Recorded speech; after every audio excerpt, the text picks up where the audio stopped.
அரிசி இறக்குமதி செய்வதற்காக வழங்கப்பட்ட கால எல்லையை அடுத்த மாதம் 10ஆம் தேதி வரை நீடிப்பதற்கு எதிர்வரும் திங்கட்கிழமை இடம்பெறும் அமைச்சரவைக் கூட்டத்தின் போது தீர்மானிக்கப்பட உள்ளது.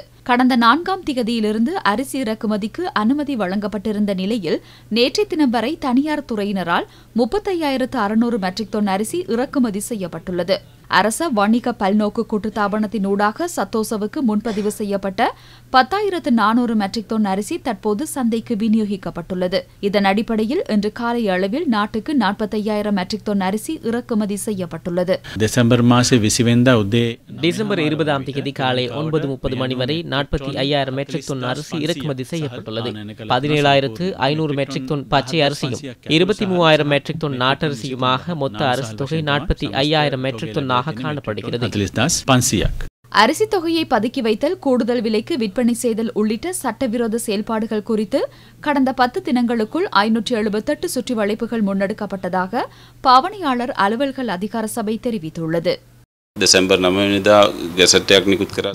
9ஆம் தேதி அரிசி விலை தொடர்பில் வர்த்தமானி திருத்தங்களுடன் வெளியிடப்பட்டது. சந்தைக்கு அரிசி இலகுவாக கிடைக்கப்படுகின்றது.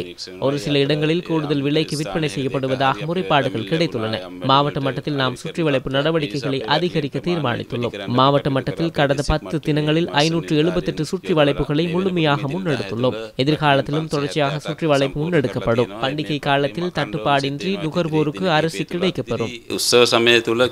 හිගේකින් තොරව පාරිභෝගික ජනතාවට සහර්සැපීම වෙළඳපොළ මගින් සිදුවේ කියලා අපි විශ්වාස කරනවා. நேற்றைய தினம் 6,55,080 கிலோகிராம் நாட்டரிசியும் 83,045 கிலோகிராம் சம்பா அரிசியும் 5,75,560 கிலோகிராம் கீரி சம்பா அரிசியும் பாரிய அரிசி ஆலைகளிலிருந்து விநியோகிக்கப்பட்டுள்ளது. அதற்கமைய குறித்த ஆலைகளிலிருந்து 13,13,790 கிலோகிராம் அரிசி மொத்தமாக விநியோகிக்கப்பட்டுள்ளது.